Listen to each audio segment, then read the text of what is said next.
बिरुडी आक्रमण में अंगनवाड़ी कर्मी मृत। केन्द्रापड़ा जिला महाकालपड़ा ब्लॉक राजगढ़ पंचायत रे अघटन। गयासपुर अंगनवाड़ी कर्मी अभया लक्ष्मी राउत छुट्टी करी से घर को जाउथिले एवं घर पर रोषे करने को बाड़ी जाल आने जाउथिबा बेले बिरुडी आक्रमण शिकार होइतिले।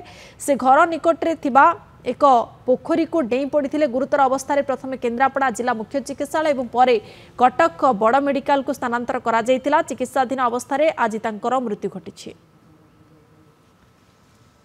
17 तारिख दिन अंगनवाड़ी कार्य बढ़ी से तांकर रोषे करने जाल जाइए बारिकी से जाल बाउंशटा को उठेया भितर ता भितर हिंगुला बाहरिक देह सब बिंधी से अवस्था दिन 2टा बेले नहीं आमर इच्छापुर मेडिकल रे भर्ती करते राति सारा तांकर चिकित्साधीन थिला। सिटू पुणी दिन 12टा बेले रेफर कले एससी